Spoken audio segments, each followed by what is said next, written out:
Save souls, slay error, go stronger, go stronger, go stronger.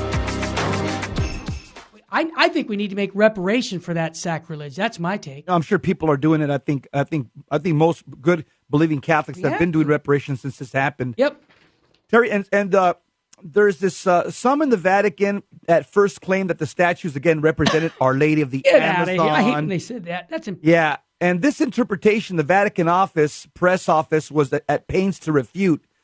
The Vatican press office repeatedly and correctly denied any connection between the Queen of Heaven and the pagan goddess of Mother Earth that the statue represents. Good. But Andrea Tornelli, the editorial director for the Vatican Dicastery for Communications, she tried to explain how it was that the Pope came to bless a pagan idol but wound up making things worse. Yep. The Pope called he called the idol a statue, and he said it was an image of motherhood and the sacredness of life, a traditional symbol for the indigenous peoples representing the bond with our Mother Earth. And then they tried to describe it as described by St. Francis of Assisi in the Canticle of the Creatures. But Steve writes, leaving aside the gratuitous reference to St. Francis, whose name is being invoked at every turn at this synod, Tornelli, the director of the Vatican Dicastery of Communications, is saying that the statues representing fertility, life, and Mother Earth are exactly what they seem to be. So now the Vatican's saying, they're pagan idols from Amazon.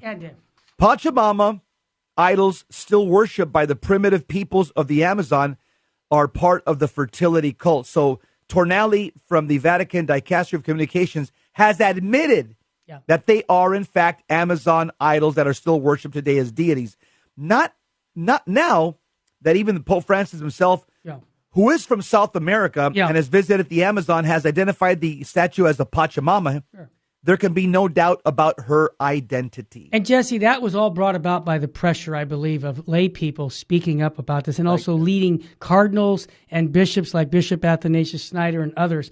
Daniel, you've been on hold about the priest in North Carolina who stood up to Mr. Biden and would not give him Holy Communion. You want to join in on that conversation. Brother, welcome to the Terry and Jesse Show. Reporting for duty, sir. I love it. Good job. What's on your mind, brother, about that? Yep. Terry, Jesse, how are you? Good. I read the article that Jesse mentioned earlier. Yeah, sure. And, I give him props too. But what got me the most is that I was reading the comments on that specific webpage, and I was amazed how many people that are so-called Catholic, and they were condemning the priest, saying that he should have not made that decision. Who am I to judge? Between, give me a break. That decision. Yeah, absolutely. That decision should have been made. It's between him and God was going to judge him and all that. But I was like, but that's not a Catholic doctrine. So it came to my mind that you guys are right. We are Catholics, but we act like Protestants. You see what I mean? Yes. Mm-hmm. We say, we're Catholic, but I don't believe pick and choose in the doctrine of the church. You see what I mean? So yes, I was do. Wow, we really, most of the people that they're Catholics, they don't really know the doctrine because if they say that, then they're super wrong about what we teach. What Jesus has been saying for the last 2,000 years through the church. And I was amazed, like I said. I just wanted to mention that. Thank you, Daniel. Daniel, can I mention something back to you, brother? Because you live in Southern California. I mentioned yesterday Pope Francis is granting a plenary indulgence for praying at any ordinate Mass. This is the Anglican Ordinate Mass this Sunday, November 3rd, because it marks the 10th anniversary of Pope Benedict's Apostolic Constitution, creating 3 new personal ordinariates. Now, we have it at Sacred Heart Chapel here in Covina at 9 a.m. on Sunday. Now, folks, I have to warn you, you come to our Mass at 9 o'clock. Ask Jess, 9 a.m. Mass, you come, we have a beautiful reverent Mass. There's no communion standing. There's no communion in the hand. We have a powerful preacher every Sunday who gives a great homily. There's no talking in church. There's confessions before Mass every Sunday. I mean, it's like nothing you've experienced. Unless you don't have Mrs. O'Connor, Mrs. Ferguson, Mrs. Garcia up on the altar. Passing Pharrell? out Holy Communion like if it's cookies? Yeah. No, we don't. We don't have any extraordinary ministers of the Eucharist.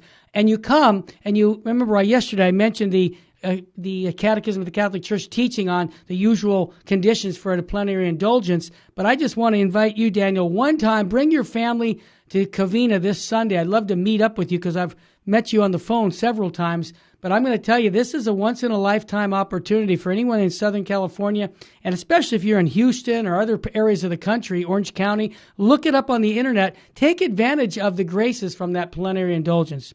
And Daniel, and get people out of purgatory. I'm glad you're Yep. and I'm just glad you're reporting for duty, sir. Yep. Thanks, Daniel. Thank you very much, guys. I really appreciate your time. Okay, brother. Yep. God love you.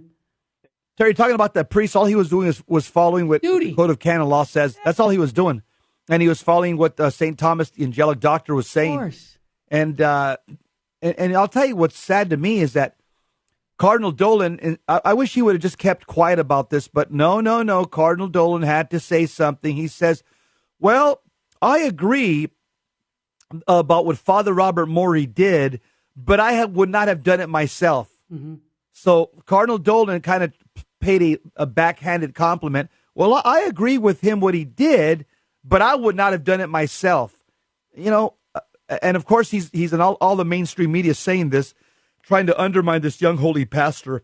That's upsetting. I wish Cardinal Dolan would have just kept his mouth shut, in my opinion. Well, let me let you know about Cardinal Dolan. I know his friends that went to school with him, and they all tell me when they went to school in Rome with him, and I'm not talking out of story, this is just the facts.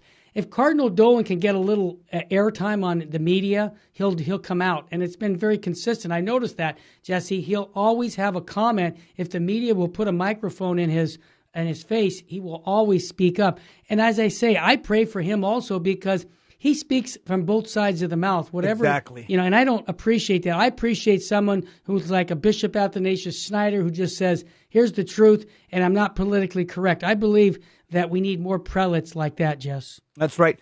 Terry, Steve Mosher, the last part of the article, I like what he says. He says, yep.